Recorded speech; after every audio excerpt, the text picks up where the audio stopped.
అసలు నిజమైన స్నేహమంటే ఏంటి? మన కష్టాల్లో తోడుండేవాళ్ళా లేక మన సంతోషాన్ని పంచుకునేవాళ్ళా? ఈ ప్రశ్నలన్నిటికీ సమాధానంలాంటి ఒక అందమైన కథనిప్పుడు మనం చూద్దాం. ఇది ఇద్దరు ప్రాణ స్నేహితుల కథ. ఈ కథలో ఇద్దరు స్నేహితులుంటారు. వాళ్ళు మనందరికీ ఒక మంచి స్ఫూర్తినిస్తారన్మాట.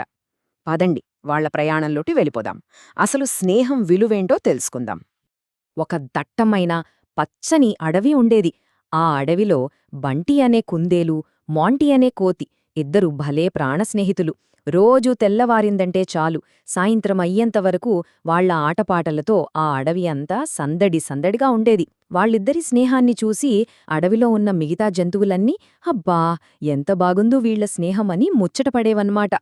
అలా రోజూలాగే ఆడుకుంటున్నప్పుడు ఒకరోజు అల్లరి మొంటేకి ఒక భలే ఐడియా వచ్చింది. వెంటనే పరుగెత్తుకుంటూ బంటి దగ్గరికెళ్ళి, ఒరే బంటీ, మనమీరోజు అడవిలో దాగుడుమూతలాడుకుందామా అని చాలా ఉత్సాహంగా అడిగింది. ఇక మొంటీలోని ఆ ఉత్సాహం బంటిక్కూడా పాకేసింది. ఇంకేముంది, ఓ సరే అంటూ గెంతులేస్తూ తన సంతోషాన్ని చూపించాడు. ఆట మొదలైంది. ఇక చెట్లెక్కడ్రంలో మొంటికింగే కదా. క్షణాల్లో ఓ పెద్ద చెట్టు కొమ్మల మధ్య ఎవ్వరికి కనిపించకుండా దాక్కుంది. పాపం బంటికి మాత్రం దాక్కోడానికి మంచి చోటు దొరకలే. చాలాసేపు అటూ ఇటూ తిరిగింది. చివరికి ఓ దట్టమైన పొద వెనకాల దాక్కుంది. సరే, ఇప్పుడు మొంటీ వంతు. బంటిని వెతకడం మొదలుపెట్టింది. అడవి మొత్తం నిశ్శబ్దంగా ఉంది. అంతలోనే అయ్యో అని ఒక పెద్ద కేక. ఆ నిశ్శబ్దం మొత్తం బద్దలైపోయింది. వినగానే మొంటీకి అర్థమైపోయింది, అది తన ఫ్రెండ్ బంటి గొంతేనని. ఆ అరుపు వినగానే ఆ శబ్దం ఎటునుంచొచ్చిందో అటువైపు గాలివేగంతో పరిగెట్టింది మొంటి. అక్కడికి వెళ్లి చూస్తే పాపం బంటి కాలికి ఒక పెద్ద ముల్లు గుచ్చుకుని నొప్పితో ఏడుస్తూ కనిపించింది. తన స్నేహితుడలా బాధపడుతుంటే మొంటికి చాలా బాధేసింది. కాని ఇప్పుడు కంగారు పడితే పనెవ్వదని అనుకుంది.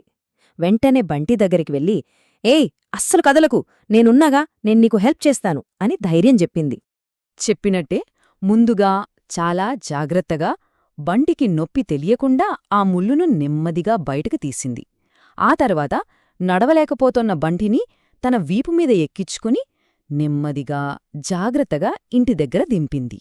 ఇంటికి చేరుకున్నాక బంటి కళ్లలో నీళ్లు తిరిగాయి. మొంటివైపు కృతజ్ఞతగా చూస్తూ, థాంక్యూ మొంటీ, నువ్వే నా నిజమైన స్నేహితుడివి అని చెప్పింది. ఆ మాటల్లో ఎంత ఆప్యాయత ఉందో. అప్పుడు మాంటీ చాలా సింపుల్గా, అయ్యో ఇందులో నా గొప్పేముంది, ఫ్రెండ్స్ అంటేనే ఒకరి కష్టంలో ఒకరు సాయం చేసుకోవాలి కదా అని చెప్పింది.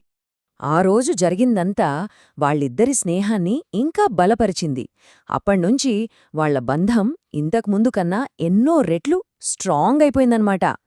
చూశారుగా, ఈ కథ బంటి మొంటీలది మాత్రమే కాదు, ఒక రకంగా మనందరిది. మరింతకీ ఈ కథ నుంచి మనమేం నేర్చుకోవాలి? నిజమైన స్నేహితుడంటే ఎవరు?